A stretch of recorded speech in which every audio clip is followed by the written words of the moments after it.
Beneath the earth we know lie other worlds, hidden from sight, lost in time.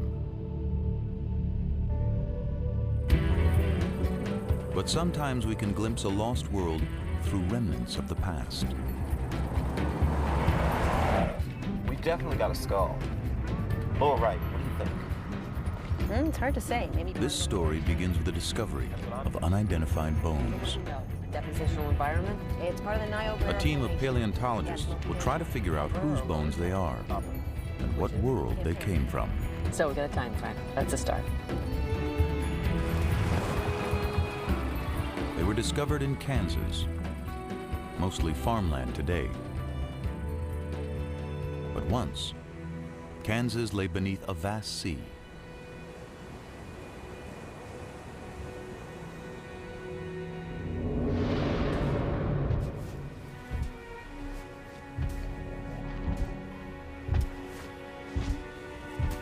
It was 82 million years ago, during the age of the dinosaurs.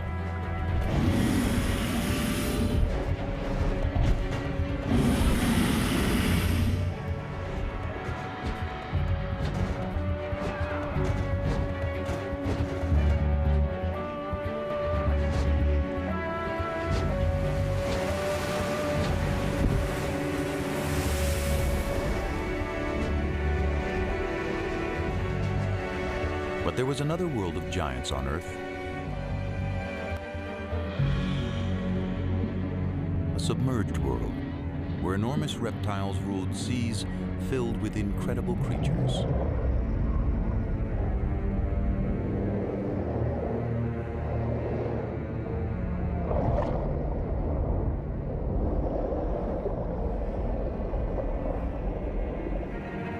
These were the most dangerous seas of all time. No living thing was safe.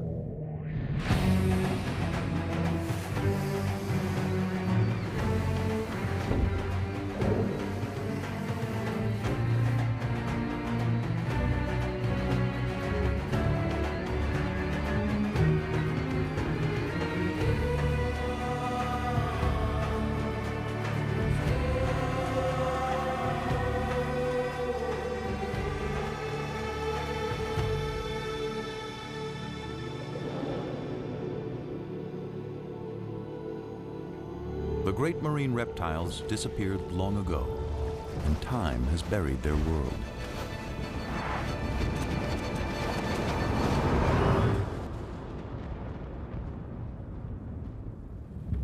But any of us might still encounter a sea monster.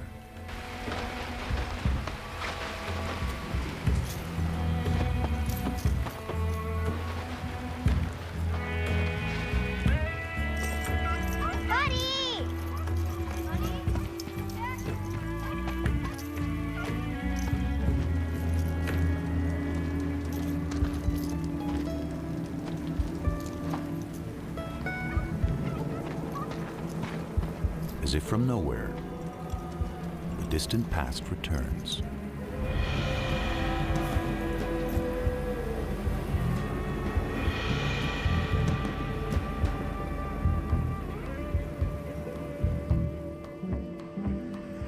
The scientists hope to find not just the fossil of an ancient creature, but a story recorded in its bones.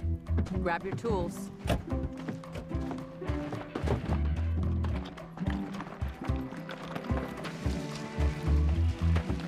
Rain washed some of the chalk away and exposed it.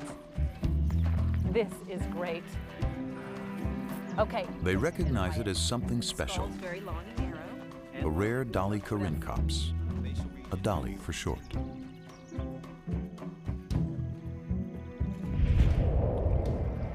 It was a marine reptile of the Late Cretaceous,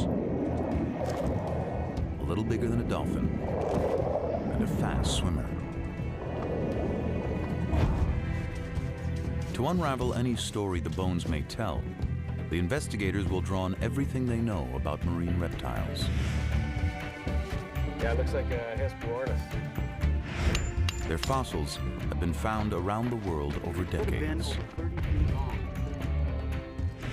matrix materials we've got in the lab seem to... These finds will help the team piece together the story of the dolly and picture the moment in time when it swam in the sea. In many ways, the dolly's world was far different from ours. The climate was warmer, sea levels were higher, and more of Earth was submerged. This dolly would have lived in a vast inland sea that cut North America in two. Marine reptiles were also found in the waters around Europe, which was a scattering of islands, and throughout the world's oceans. In time, they died out and sea levels retreated, exposing vast areas of seabed. Fossils from the ancient oceans turned up on every continent.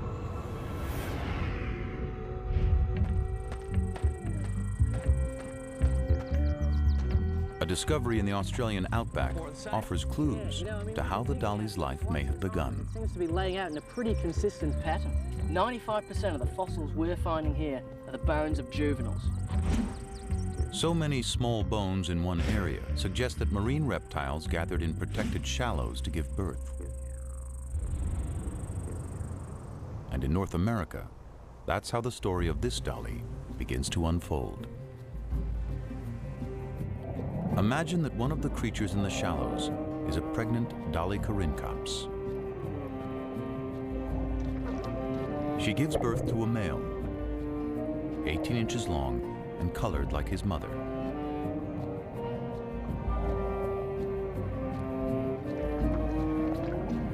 And a female, darker in color, with light patches below her eyes.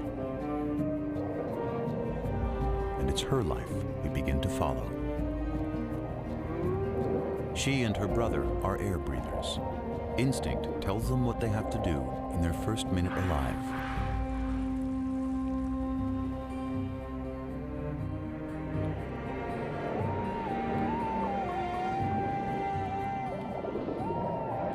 From the beginning, the little female and her brother practice skills they'll need one day, when they'll have to leave the safety of the shallows for the dangerous seas beyond.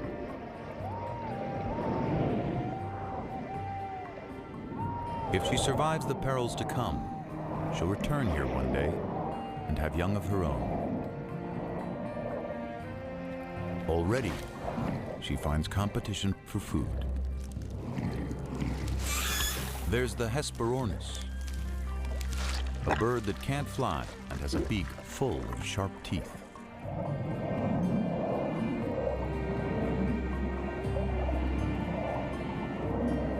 And the Styxosaurus, a distant cousin of the dollies with a supersized neck.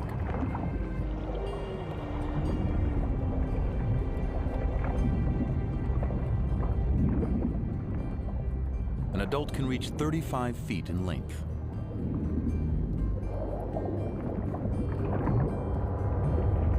More than half of it, neck.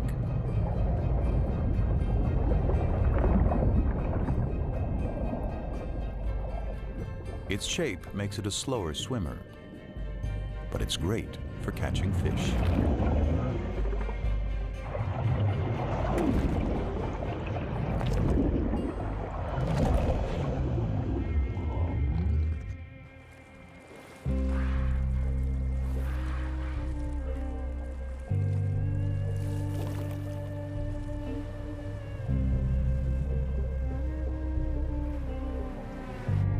The little dolly soon comes across creatures that move by pumping jets of water from their shells.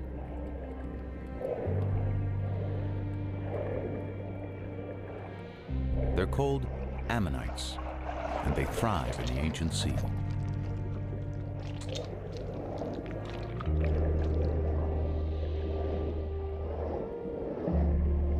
They have rock-hard armor, and perhaps another defense: swim too close like the little female and get a face full of ink.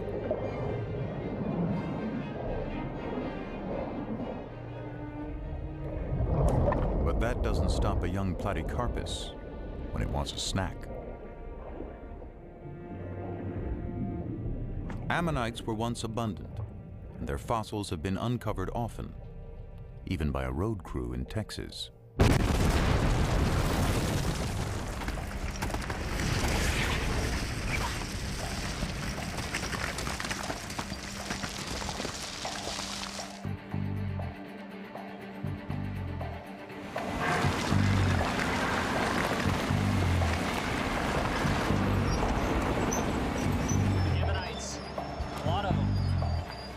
There were many kinds of ammonites, and we know when most of them lived.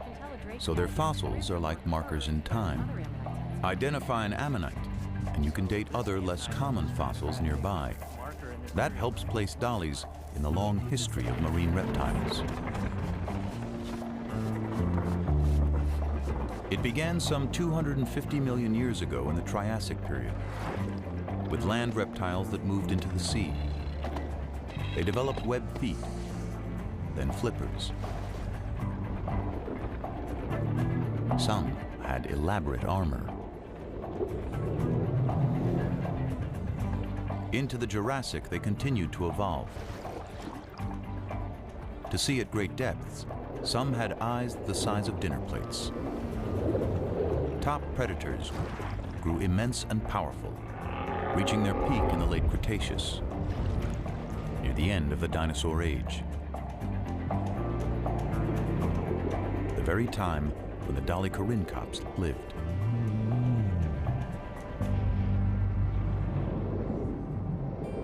Months have passed, and the female and her brother are now juveniles. But they're still in the safety of the shallows and unaware of the huge predators in the sea beyond. For now, they're mastering the art of catching their favorite prey, herring-like fish called encotis.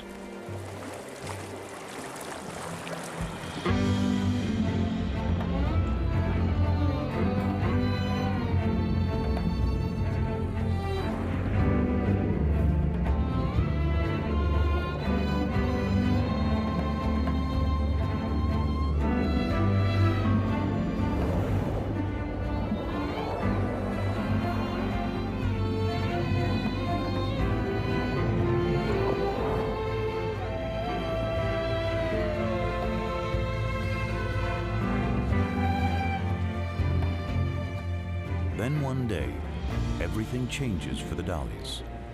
Perhaps it's a change of seasons that causes the encotis to head out to sea on a migration. The dollies must follow their main source of food. And that means the young female and her brother must now set out on the journey of their lives, trailing their mother from the shallows out into the western interior sea. It's about the size of the Mediterranean and only a few 100 feet deep. But somewhere ahead are enormous predators.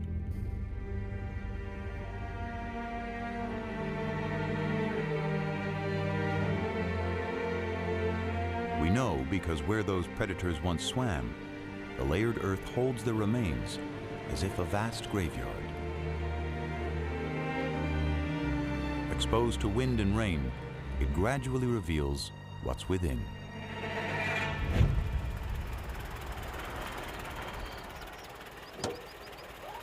A remarkable discovery was made by Charles Sternberg and his sons, pioneering fossil collectors in the American Midwest. I covered it so nobody else would notice and disturb it. Yeah. Skull looks like some kind of dinosaur. Big one. Levi, you look over there, about where the It was a tail creature might like this the dollies might encounter in be. deeper That waters. looks like limbs. Waters filled with dangers.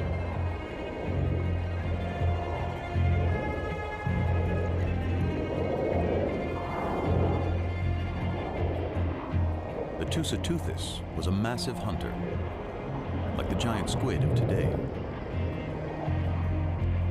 Up to 30 feet long and abundant in the inland sea.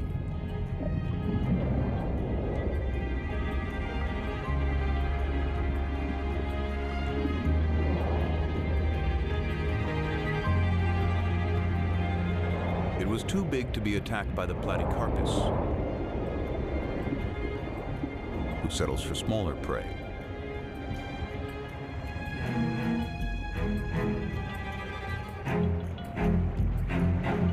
Platycarpus itself was fierce,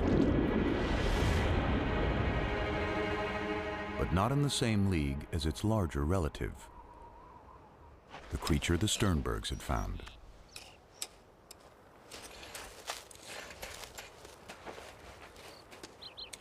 Few ocean predators ever would compare with the beast they were uncovering. Think I've got some tail vertebrae over here. Could be lower limb bones, part of a paddle. Skull here, paddle there. Tail vertebra over there. This fella could be giant-sized. It was a giant with no enemy.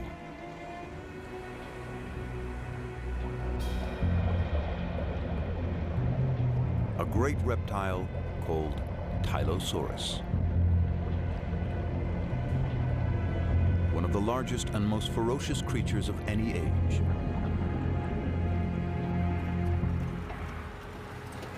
A fossil of a closely related beast tells us more. תבדוק מה מצאנו פה? וואו, חבריה. תראה מה זה, איזה דבר ענק. יא בויה. משהו מדהים, מדדת? Its eyes were as big as grapefruits. מטר, מעל מטר וחצי. Cone-shaped teeth filled its jaws, and the roof of its mouth, perfect for seizing prey.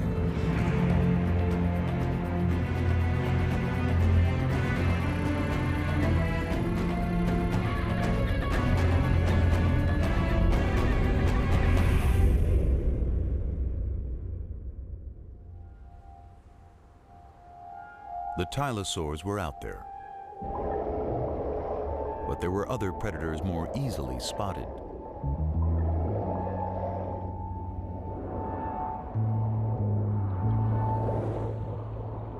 As fish go, Xiphactinus was gigantic, up to 17 feet long.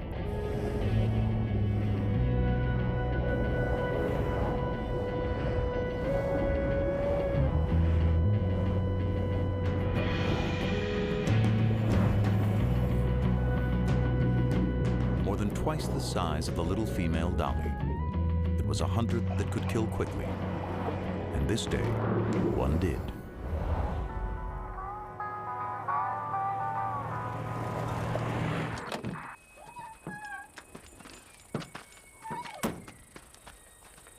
We know what happened from a fossil excavated in the Badlands of Kansas by Charles Sternberg's son, George.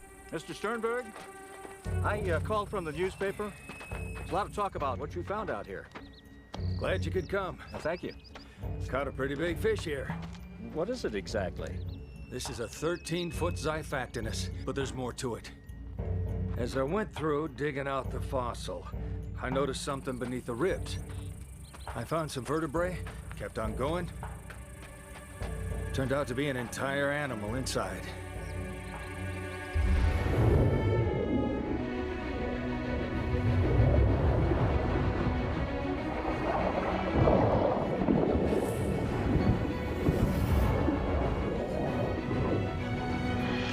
The victim was a 6-foot fish called a Gillicus. Such a mouthful that swallowing it killed the Xiphactinus, a prehistoric victim of gluttony.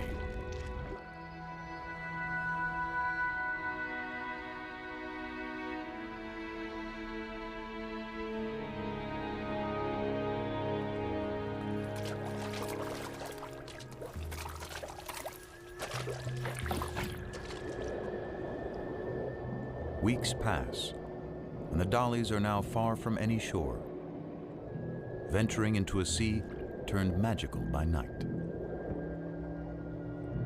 Microscopic plankton give off an eerie glow.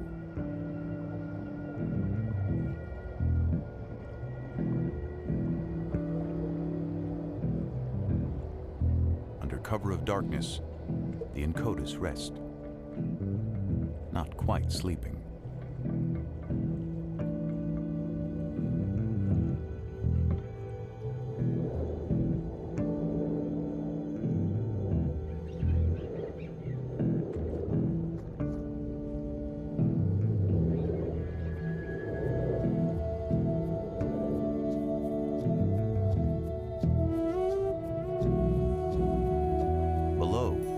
is a mass spawning of straight-shelled ammonites.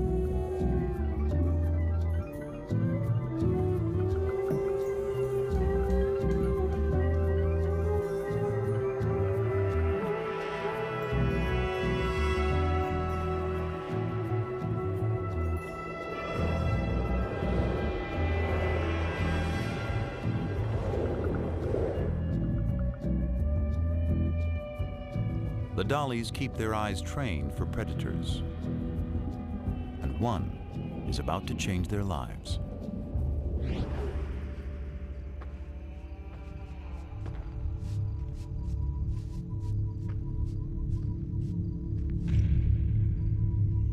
There's hundreds of shark's teeth here. After a long day hunting fossils, two amateur collectors unearthed the wealth of shark's teeth.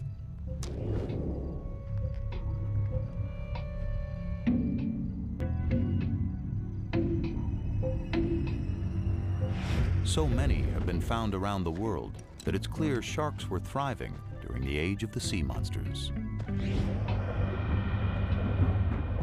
The Cretoxyrhina is as big and lethal as the great white of our day.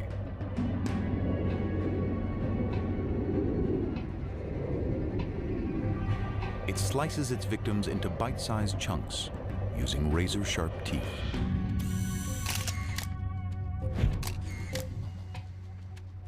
Kijk naar de littekens van deze schedel. Beslist het teken dat er verbeterd is.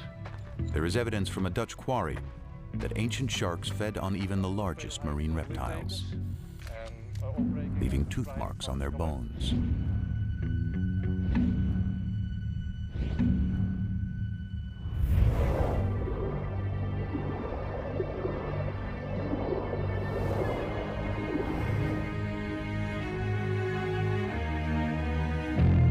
The female and her brother are being watched.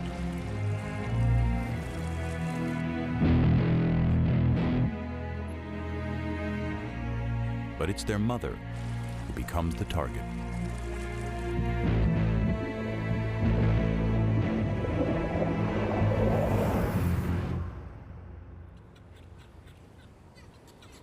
Their mother is gone, but it isn't over. A smaller shark goes after the young female. She's wounded, but she survives the initial charge.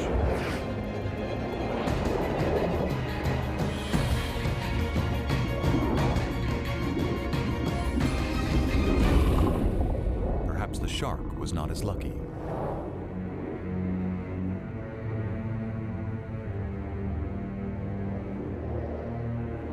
Her injury will heal, though she'll always carry a shark's tooth embedded in her flipper.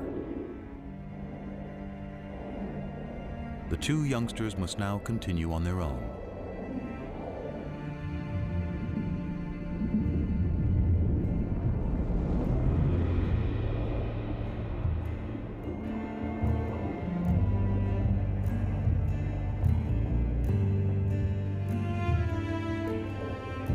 If the female and her brother are going to survive, they'll have to find food and their way in this vast inland sea.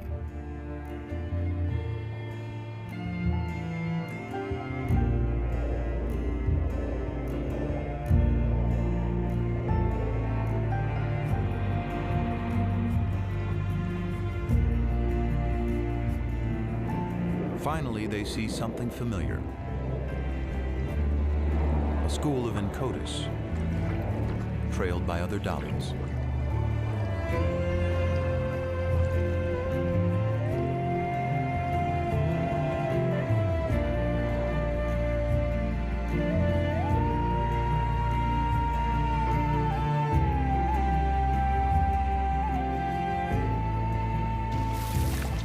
And by the flightless Hesperornis.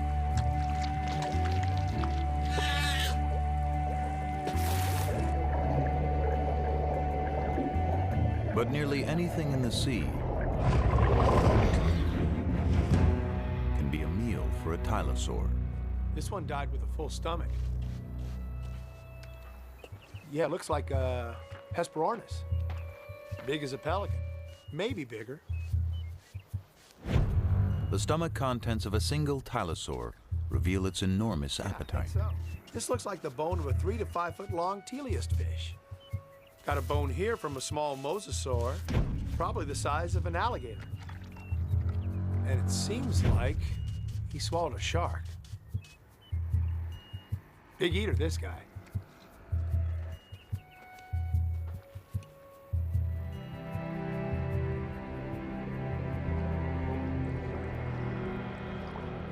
For several weeks, the travelers push on. The female's flipper is slowly healing, the embedded tooth now surrounded by scar tissue.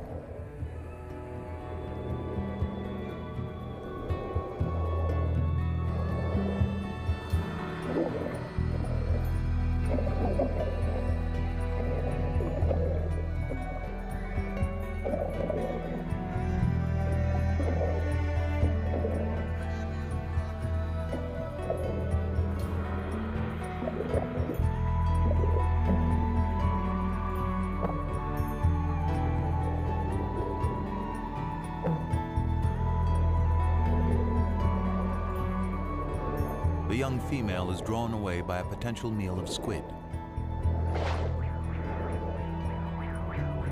One escapes among a colony of crinoids, prehistoric relatives of sea stars, perhaps swept up from the bottom by currents.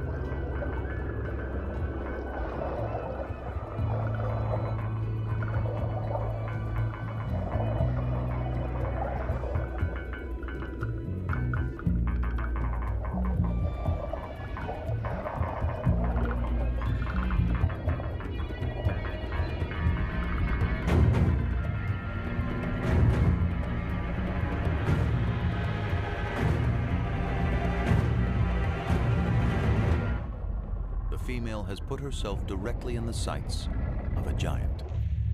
Taking the exposed parts of the skeleton together, skull to tail, I'll make the specimen about a 29-footer.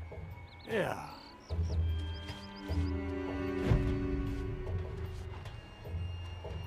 There's something in the stomach.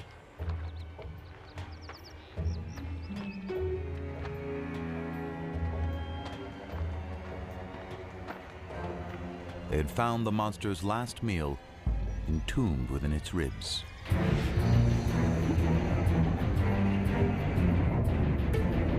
Because dollies are fast, a tylosaur's best bet is to catch one by surprise.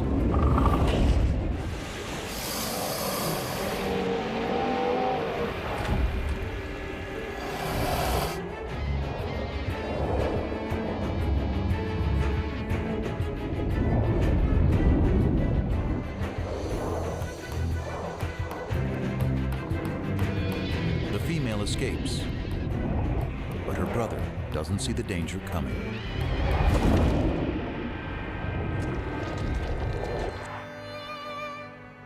The Sternbergs had discovered a story locked in time of two ancient lives intersecting.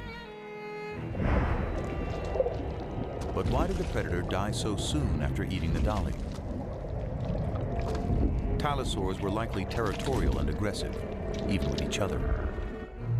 Perhaps an older tylosaur suddenly appeared.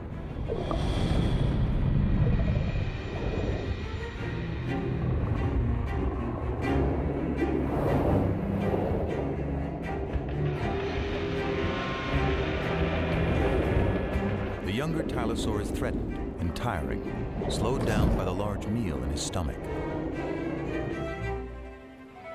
The female dolly is forgotten.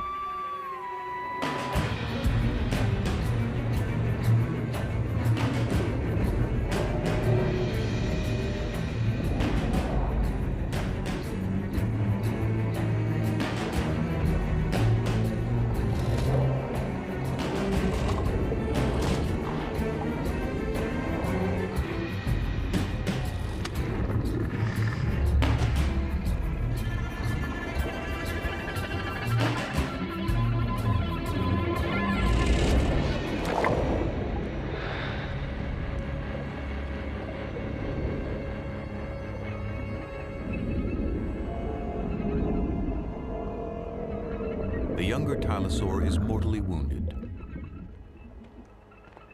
But his story isn't over. His final fate was recorded in stone. A shark's tooth lay near the fossil. Look at this!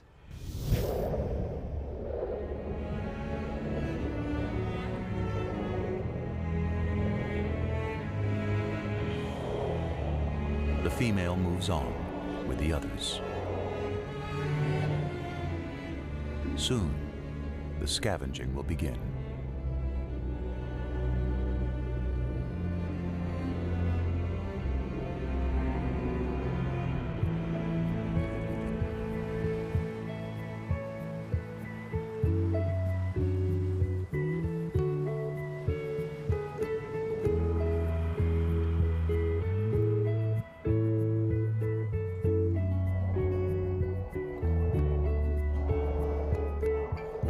The young Dolly has seen the deaths of her mother and brother, but she survived.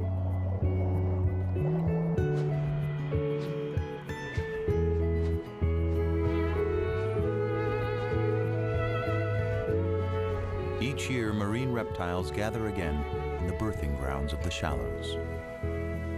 Among them is the Dolly with the wounded flipper, now fully grown. She's completed her journey and returned to the waters of her birth. And after several seasons, she becomes a mother. Her young will grow larger and stronger, and one day set out on their own journeys through the inland sea. Day by day, month by month, life plays out.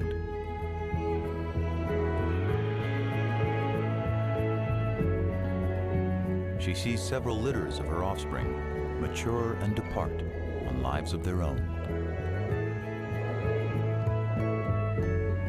Eventually, a year comes when the mother can't finish the migration.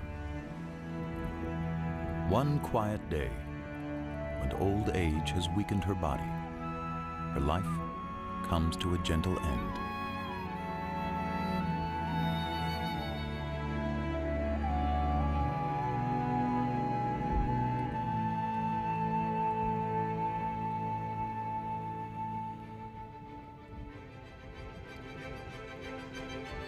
Millions of years worth of days and nights and seasons pass as she lies undisturbed.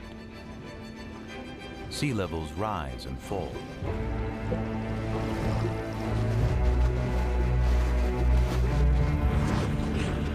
Around the world, continents shift, and volcanic activity changes the face of the Earth.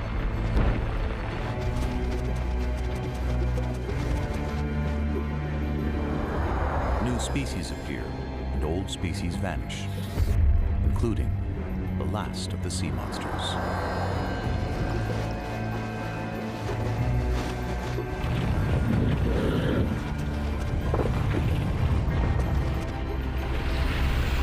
Beneath the shifting land, the remains of the great ocean reptiles are turned by time into rock. Buddy? And lie hidden until exposed. Buddy? This time by a summer rain. This is what I'm thinking. The last one to find something like this was Bonham in 1952. It might be a complete specimen. How are we going to take it out? We may have to plaster the whole thing and take it out in a jacket. Hey, come check this out. There was something unusual about one of the rear flippers.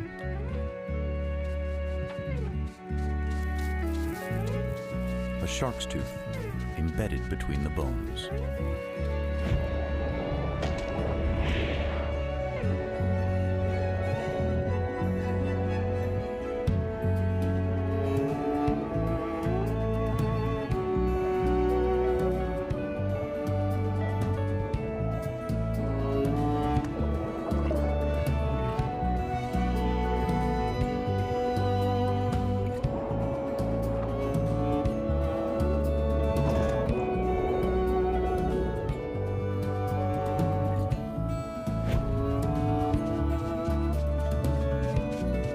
After 82 million years, the female Dolichorhynchops has returned to tell her story.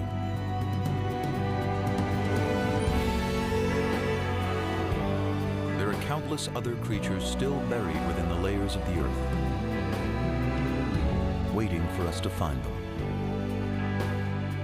waiting to tell us stories of our world when it was theirs.